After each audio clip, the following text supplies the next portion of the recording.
Que la paix du Christ soit sur vous et avec vous. Bonjour à toutes et à tous. Ça me fait très plaisir de vous voir autant nombreux ce matin, même si on est encore dans les vacances scolaires et que certains d'entre nous profitent encore un peu du chaud.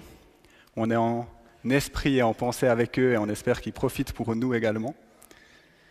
Ça me fait aussi plaisir de vous voir parce que c'est le premier culte que je préside tout seul, sans l'aide de Raoul, mon maître de stage. Donc merci d'être avec moi ce matin pour ça. Et je vous propose de rentrer dans ce temps de célébration, dans ce temps de culte, par la lecture du psaume 67. Ô Dieu, aie pitié de nous et bénis-nous. Fais briller sur nous ton visage. Alors, sur la terre, tous verront comment tu agis.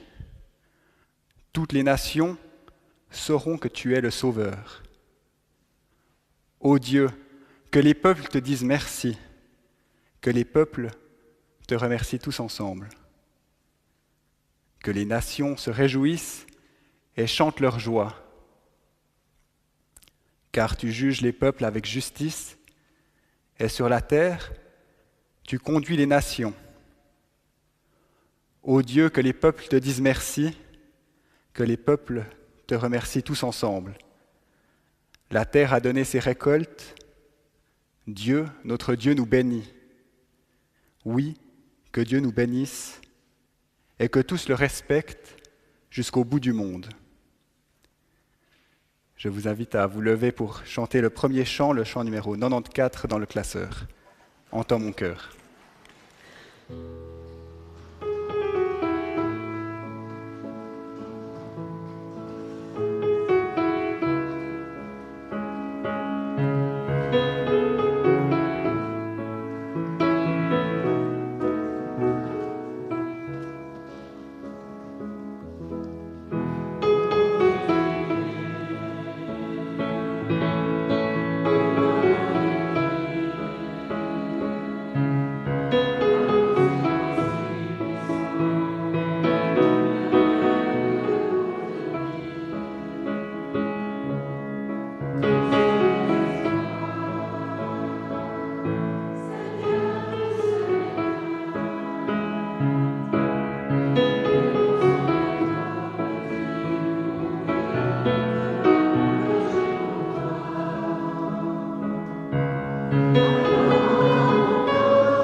Nous allons prier pour remettre nos péchés à Dieu.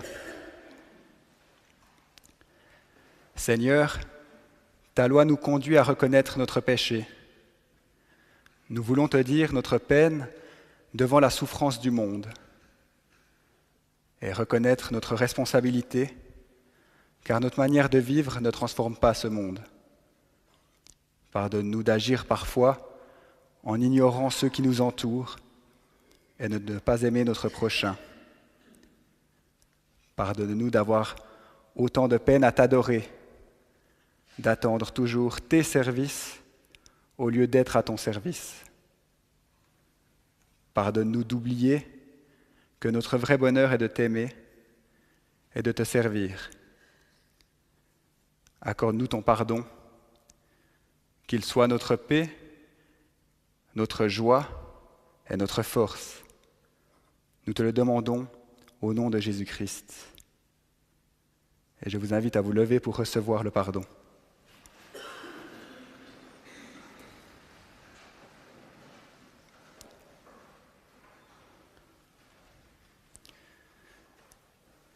Dieu est amour. Il entend la confession de notre cœur. Par Jésus-Christ, notre péché nous est pardonné.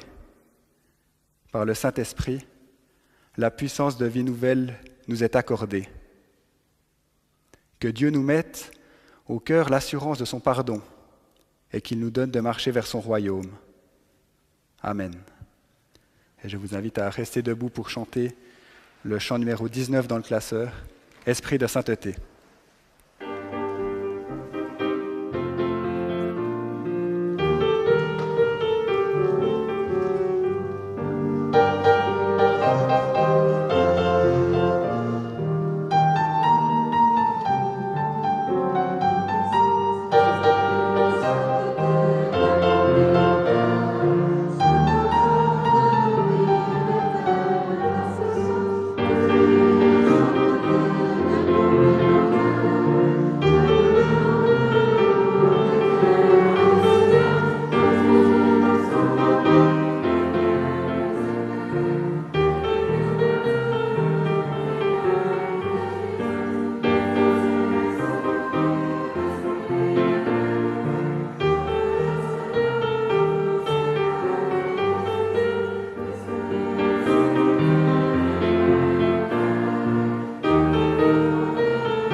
Nous prions pour que Dieu éclaire notre compréhension des Écritures.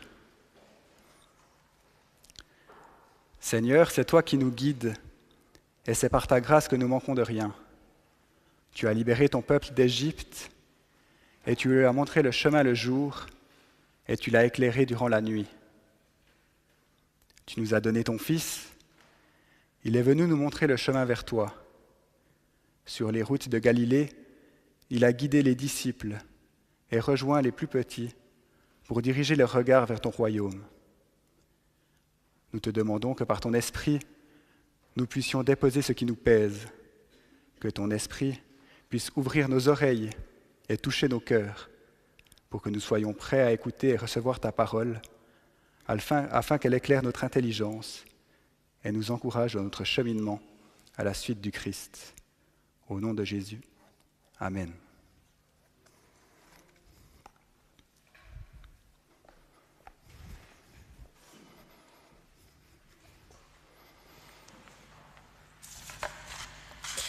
Je vous invite à lire dans la version seconde 1 Pierre, chapitre 2, les versets 10 à 16.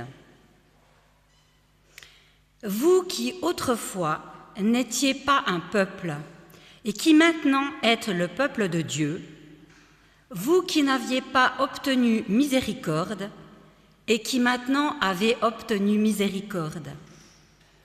Bien-aimés, je vous exhorte, comme étrangers et voyageurs sur la terre, à vous abstenir des convoitises charnelles qui font la guerre à l'âme.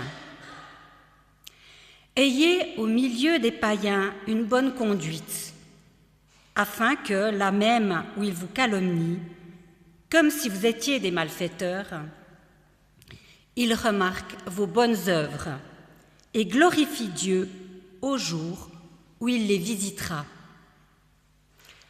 Soyez soumis, à cause du Seigneur, à toute autorité établie parmi les hommes, soit au roi comme souverain, soit au gouverneur comme envoyé par lui pour punir les malfaiteurs et pour approuver les gens de bien.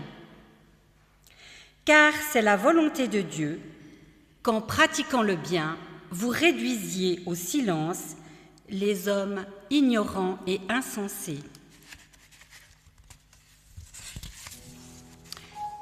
Tant libres, sans faire de la liberté un voile qui couvre la méchanceté, mais agissant comme des serviteurs de Dieu.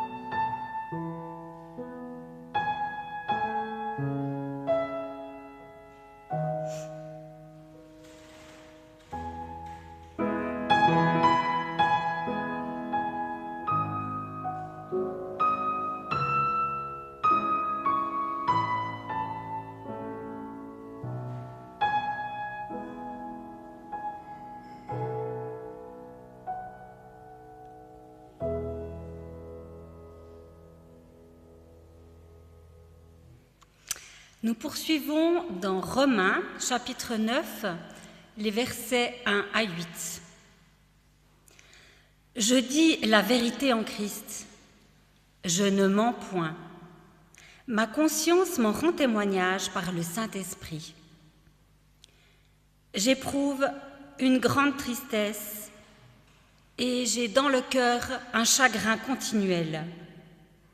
Car je voudrais moi-même être anathème et séparé de Christ pour mes frères, mes parents selon la chair qui sont israélites, à qui appartiennent l'adoption et la gloire et les alliances et la loi et le culte et les promesses, parents selon la chair et les patriarches, et de qui est issu, selon la chair, le Christ, qui est au-dessus de toutes choses.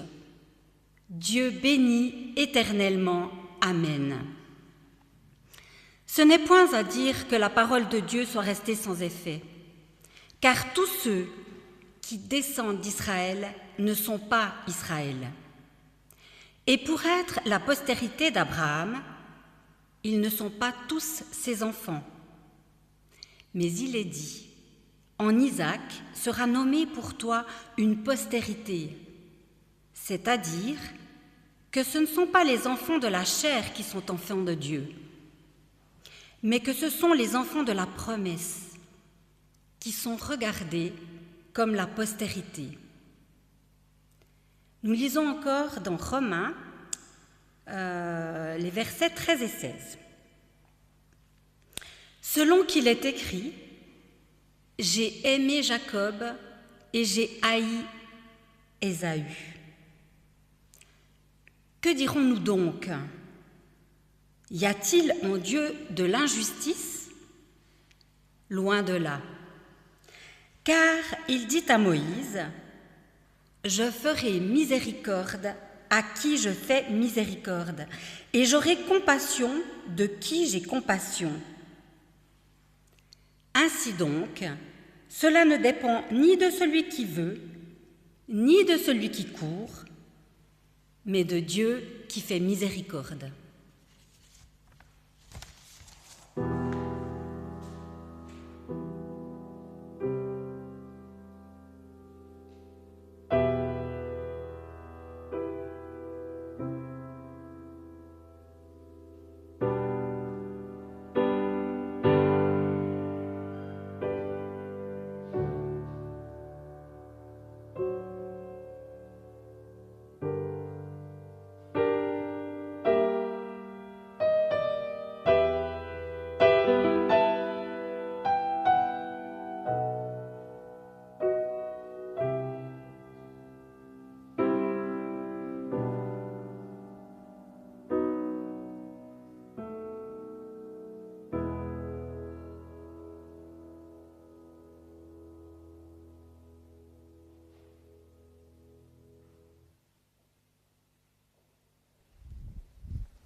Dans le second passage qui vient d'être lu, dans la lettre aux Romains, Paul parle du récit de la Genèse, dans lequel Dieu répète à Jacob la promesse qu'il avait faite à Abraham.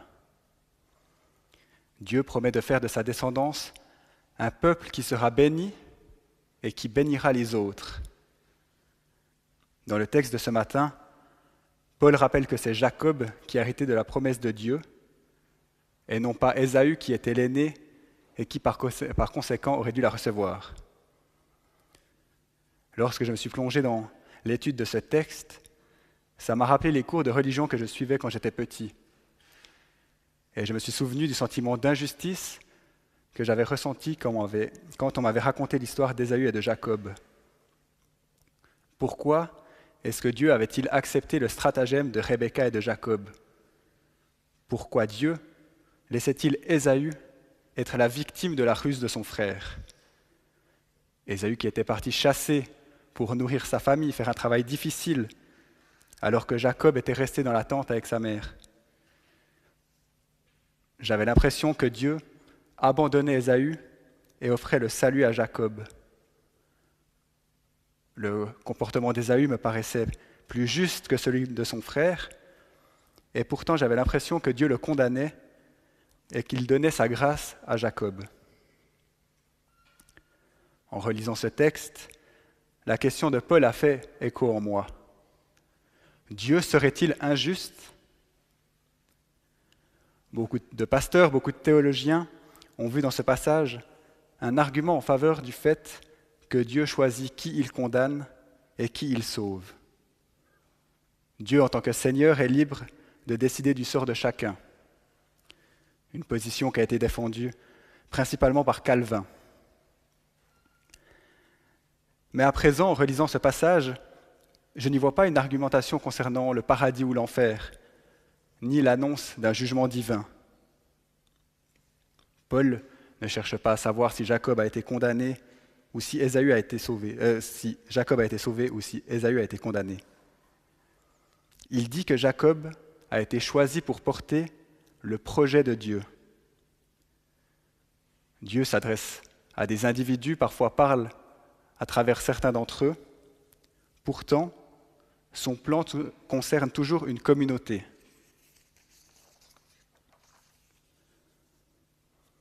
Tout au long de l'histoire, Dieu rassemble son peuple, il lui fait la promesse suivante. Je serai votre Dieu. Rassembler, c'est un acte que Dieu répète au cours du temps. Dieu appelle, c'est toujours lui qui prend l'initiative en indiquant l'objectif à atteindre. Il dit, je serai votre Dieu et vous serez mon peuple. Dieu choisit librement son peuple dans son amour. Et cette action de rassembler, elle se réalise tout au long de l'histoire. Et elle arrivera à son terme à la fin des temps. Il y aura un seul troupeau d'origines diverses et un seul berger. Il y aura un seul peuple et un seul Dieu. Et c'est ça l'histoire que nous raconte la Bible. Et le mouvement de cette histoire peut être comparé à celui d'un sablier qui se resserre avant de s'ouvrir à nouveau. Dieu commence par une vaste perspective qu'il réduit en raison des circonstances avant de l'élargir. Dieu a souhaité que tous les êtres humains issus d'Ève et d'Adam puissent être guidés par lui. Mais peu à peu, ceux-ci se sont détournés de lui. Alors Dieu procède à un choix, celui de conclure une alliance avec Abraham et sa descendance. Cependant, même si Dieu se concentre à cet instant sur Israël, c'est toujours l'entièreté du genre humain qu'il a en vue. Par Abraham, par Jacob, ensuite, à travers tout le peuple d'Israël, Dieu envisage toute l'humanité. Le peuple d'Israël n'est pas le but en lui-même, mais dès le début, il est au service des autres peuples. Comme le dit la promesse, c'est une nation qui a pour vocation de bénir les autres nations. Donc il y a bien une première concentration de Dieu sur un peuple, mais sa volonté est de gagner tous les hommes. C'est pourquoi, au centre de ce rétrécissement, il envoie son Fils, afin que son plan puisse toucher le monde entier. Le passage qui a été lu ce matin pourrait donc ne pas parler du salut de Jacob, comme certains le pensent, mais plutôt du rôle que Dieu lui offre dans son plan pour l'humanité. Et nous arrivons maintenant au point central de ce passage de Romains 9. Paul exprime sa tristesse pour son propre peuple, les Juifs qui ne reconnaissent pas le Christ. Ceux que Dieu a choisis pour être porteurs de sa promesse pour l'humanité ne le reconnaissent pas quand il se fait homme et vient sur la terre. Alors qu'est-ce que ça signifie? Est-ce que ce sablier est cassé? Quelle est encore la valeur de cette promesse si le peuple élu ne reconnaît pas le bon chemin qui mène à cette nation unie devant Dieu? Pourtant, même si le cœur de Paul est brisé, il encourage les premiers chrétiens à garder courage et à persévérer à la suite de Jésus. La mission qui a été donnée à Abraham, puis à Jacob et à tout le peuple d'Israël est maintenant donnée aux disciples de Jésus. Paul démontre que les personnes appartenant au peuple de Dieu ne sont pas celles qui descendent génétiquement ou culturellement du peuple juif. Les personnes appartenant au peuple de Dieu sont celles qui reconnaissent sa promesse et qui acceptent de participer au plan divin pour l'ensemble de l'humanité. C'est-à-dire ceux qui reconnaissent le Christ et qui se mettent en marche à sa suite, annonçant sa mort et sa résurrection. C'est ceux qui annoncent le royaume de Dieu qui est proche. En résumé, le peuple de Dieu est devenu l'Église. Et personnellement, je trouve que cette vision de l'Église comme étant le peuple de Dieu permet une toute autre compréhension de la foi chrétienne et de la façon dont celle-ci transforme nos vies. Ce que j'ai pu observer autour de moi, mais surtout en moi, c'est que si nous comprenons la foi uniquement comme une chose personnelle, une chose privée que l'on garde pour nous dans notre chambre le soir, la foi chrétienne risque de devenir quelque chose d'ennuyant, dont on ne voit pas le but, ou même qui peut se transformer en quelque chose de lourd et de culpabilisant. Le risque d'une telle foi individuelle, c'est de penser uniquement à la question de son salut. Est-ce que je suis sauvé ou pas? Et dans mon chemin de foi, j'ai souvent eu deux attitudes qui revenaient en boucle. La première était de considérer Dieu comme un juge. Je voyais tout ce que je faisais faux, je voyais les gens autour de moi qui semblaient faire toujours mieux. Je voyais aussi l'exemple du Christ et à quel point mon comportement s'en éloignait. Du coup, je priais, je me plaçais devant Dieu, devant ce juge, et je demandais pardon. Alors j'allais mieux un petit moment, peut-être que j'étais même motivé à me comporter autrement, jusqu'à ce que je refasse quelque chose de mal. Et là, rebelote, je vais me replacer devant ce juge. Et par conséquent, j'avais toujours l'impression de ne pas grandir dans ma foi, car à chaque fois que je faisais un pas en direction de Dieu, il était suivi d'une chute, d'une glissade qui m'en éloignait. Je repartais à zéro. Et la deuxième attitude que j'avais souvent, c'était celle de sortir de ce cercle infini de culpabilité, de pardon et de grâce. Parce qu'on m'avait dit que Jésus était mort pour moi, une fois pour toutes, et que je n'avais pas besoin de gagner mon salut par mes actes. Ah, cool. Je savais que je ne ferais jamais assez bien pour être sauvé, du coup, à quoi bon? Du coup, je finissais par vivre comme d'habitude, comme avant ma conversion. De toute façon, je ne pouvais rien faire, tout vient de Dieu. Et à nouveau, n'agissant pas, j'avais l'impression de ne jamais grandir dans ma foi. Et pendant plusieurs années, j'ai eu l'impression de passer d'une attitude à l'autre et de stagner dans cette foi. Et je pense que c'est un risque si l'on reste uniquement concentré sur cette question du salut, du paradis ou de l'enfer. On risque de rentrer dans cette boucle infinie de culpabilité ou d'indifférence.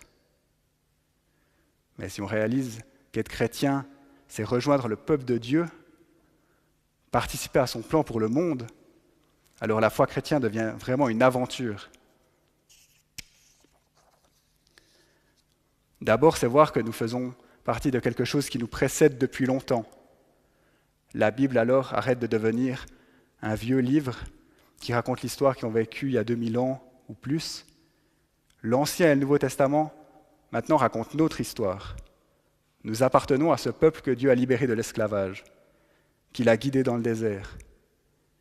Les promesses que Dieu a faites au peuple d'Israël, c'est aussi à nous qu'il les fait. Nous pouvons avoir confiance en Dieu, car même quand le peuple d'Israël s'est détourné de lui, lorsqu'il lui a désobéi, Dieu ne l'a pas abandonné. Réaliser qu'on appartient au peuple de Dieu, c'est aussi ressentir que notre histoire continuera bien après nous. Comme nous l'avons lu dans le texte de 1 Pierre, nous sommes des étrangers, des gens de passage. Notre foi ne doit pas nous pousser à rester dans nos églises ou à nous replier sur nous-mêmes. Au contraire, appartenir au peuple de Dieu, c'est cheminer ensemble, c'est discuter, c'est débattre sur le chemin à prendre, c'est aussi parfois explorer des endroits étranges ou parfois faire des bilans, c'est aussi se retourner sur le chemin parcouru. Et c'est faire tout ça pour que ceux qui viendront après nous puissent continuer ce chemin vers le royaume de Dieu. Lors de ma dernière prédication, j'ai abordé la nécessité de poser ce choix individuel de se mettre à la suite du Christ. Et ce matin, j'insiste sur cette dimension communautaire qui accompagne ce choix. Par cette vision du peuple de Dieu, cette petite histoire que j'appelle ma vie, alors elle reçoit une signification éternelle et universelle. Elle devient intégrée à cette grande histoire du salut. Alors, si j'avais la chance de recroiser le petit Quentin en cours de religion, qui trouvait Dieu injuste, je pourrais lui dire que non, au contraire. Le fait que Dieu accepte de transmettre sa promesse pour le monde à travers Jacob, ça nous prouve que Dieu laisse une place à ceux qui, répondant à son appel, souhaitent rejoindre ce peuple et jouer un rôle dans cette histoire. Même si Ésaü aurait peut-être accompli des choses incroyables par sa force, Dieu a fait une place à son frère, pourtant plus faible. Dieu ne choisit pas uniquement ceux qui sont forts, qui ont le meilleur comportement. Mais Dieu accueille et utilise aussi ceux qui ne sont pas parfaits, qui font parfois des erreurs et du mal. Et je dirais certainement que c'est peut-être parce que la justice de Dieu n'est pas toujours celle que l'on envisage, que celui qui n'a jamais l'impression d'être assez bon pour être un vrai chrétien peut aussi avoir une place dans son peuple, dans son Église et dans son plan pour le monde. Amen.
Je vous invite à vous lever pour réciter ensemble le symbole des apôtres, afin de confesser notre foi et la foi du peuple de Dieu.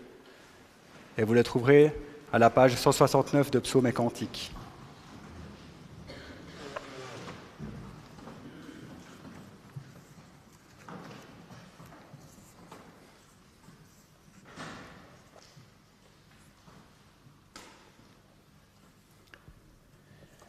Je crois en Dieu, le Père Tout-Puissant, Créateur du ciel et de la terre. Je crois en Jésus-Christ, son Fils unique, notre Seigneur, qui a été conçu du Saint-Esprit et qui est né de la Vierge Marie. Il a souffert sous Ponce Pilate.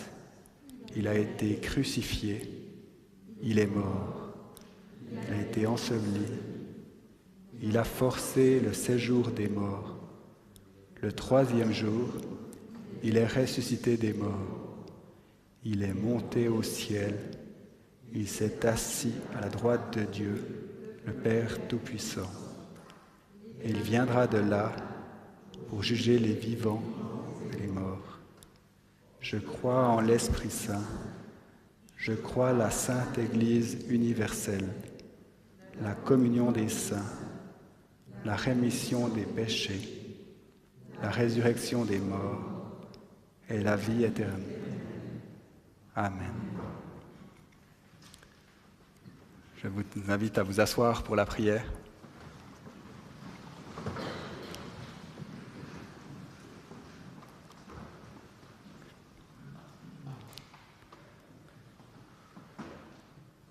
Seigneur, ce matin, nous souhaitons prendre un temps afin de nous souvenir des personnes qui nous ont accompagnés tout au long de notre chemin de foi et de prier pour elles. Celles et ceux qui nous ont édifiés par leurs paroles et leurs gestes, qui nous ont invités quand nous nous sentions à l'écart, qui ont prié pour nous, même lorsque nous l'ignorions. Nous te prions pour la communauté que nous formons aujourd'hui, pour toutes les personnes réunies ici ce matin.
Vous pouvez rester debout pour chanter le chant numéro 33. Et pendant ce temps, l'offrande passera dans les bancs. Le numéro 22, excusez-moi. Le numéro 22, Habitants de la terre. Et pendant ce temps, l'offrande qui est destinée à Terre Nouvelle passera dans les bancs.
Nous prions pour exprimer notre reconnaissance envers Dieu. Père, nous te remercions pour toute ta bonté et ta bienveillance envers nous et envers tous ceux que tu as créés. Nous te bénissons pour notre création, notre préservation et toutes les bénédictions de cette vie, mais surtout pour ton amour incommensurable. Nous te remercions pour la rédemption du monde par notre Seigneur Jésus-Christ, pour ta gloire et pour l'espérance de la gloire. Et nous t'en prions, donne-nous des cœurs vraiment reconnaissants pour que nous puissions te louer, non seulement avec nos lèvres, mais dans nos vies, en te servant et en marchant vers toi, dans la sainteté et la justice, tout au long de notre vie. Amen. Nous arrivons dans un petit temps d'annonce. Alors, il y aura des personnes disponibles dans le chœur à la fin du culte pour ceux qui souhaitent recevoir la prière. Je vous rappelle aussi le culte d'installation des autorités synodales qui aura lieu à la collégiale le mercredi 30 août. Et je vous rappelle qu'il faut vous inscrire jusqu'au 10 août si vous souhaitez participer. Je vous rappelle aussi le culte la semaine prochaine qui aura lieu à 10h ici même, et un autre qui aura lieu à Cressier. Et j'appelle Jane devant pour vous parler de la diffusion de The Chosen, et Jérémy qui va aussi venir dire une petite annonce. Bonjour. Alors, je vous fatigue encore une fois par rapport au Chosen, mais c'est parce qu'il y a les flyers définitifs qui peuvent servir pour toute invitation personnelle ou pour faire connaître ou afficher avec permission, bien sûr, ici ou là où vous avez des contacts. Et sur ces flyers, vous avez toutes les infos qu'il vous faut. Donc, les dates des 4 soirées, et ça commence le 24 août déjà, on y est presque. Et le lieu, c'est l'Apollo 1 à Neuchâtel, 20h15, et c'est écrit ici l'adresse, réservation nécessaire, ok? Parce qu'on attend quand même une foule. Donc, voilà. Et ce que j'ai envie de vous dire, c'est ne vous découragez pas s'il y a des gens qui disent « ça ne m'intéresse pas ». J'ai été frappée dans mes méditations cette semaine de comment ça s'est arrivé à Jésus lui-même. Donc, si vous vous sentez un brin découragé parce que quelqu'un vous dit non, ben vous dites « le Seigneur sait de quoi il s'agit ». Et il nous a raconté la parabole du semeur, n'est-ce pas? On sème. On ne sait pas ce qui va donner le fruit ou pas, mais on sème. Donc, sème les invitations. Et j'aimerais vous inviter aussi à 2 autres choses. D'une part, de penser plus loin que l'invitation. Si vous avez le bonheur d'avoir quelqu'un qui accepte l'invitation ou qui décide d'aller de leur propre gré, mais grâce à ce que vous ayez donné, peut-être un flyer, pensez plus loin.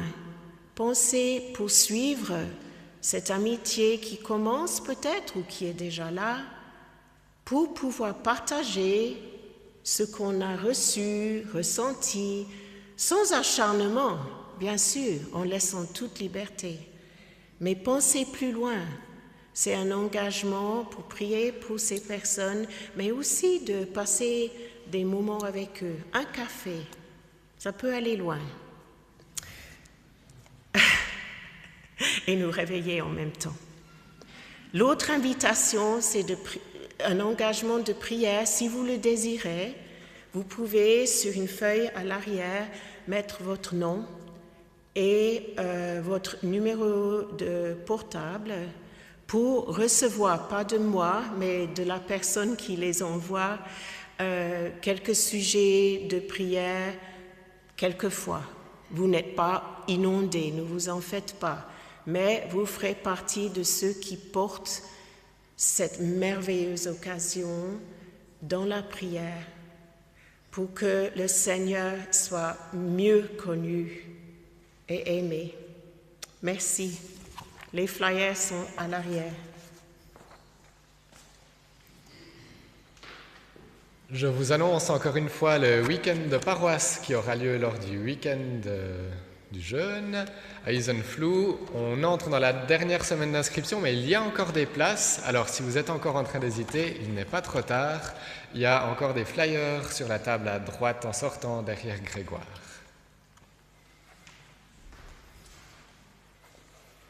Merci. Je vous recommande autant d'aller voir cette chose et d'inviter des gens. Ayant regardé la série, ça m'a vraiment permis des échanges qui apportaient beaucoup de fruits avec des amis. Et je vous recommande aussi le week-end de paroisse parce que je serai là et parce que l'organisation a l'air super.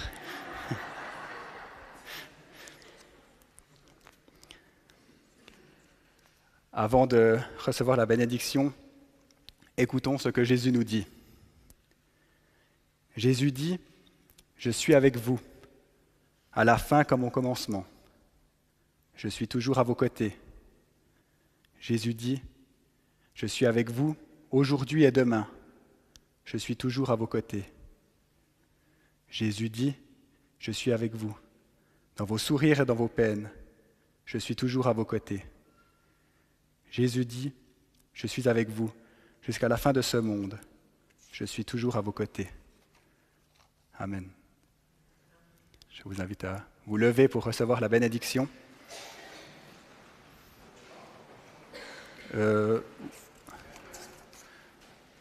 Alors, à la suite de la bénédiction, ça va? C'est moi qui ai sauté. Oui, c'est moi qui ai sauté. Désolé, toutes mes excuses, mais je propose du coup de rester après la bénédiction pour chanter encore le numéro 21, si je ne me trompe pas. Recevez la bénédiction du Seigneur. Que le Dieu de l'espérance vous remplisse de la joie et de la paix de la foi, pour que vous débordiez d'espérance par la puissance du Saint-Esprit. Il vous bénit, celui qui est Père, Fils et Saint-Esprit. Amen.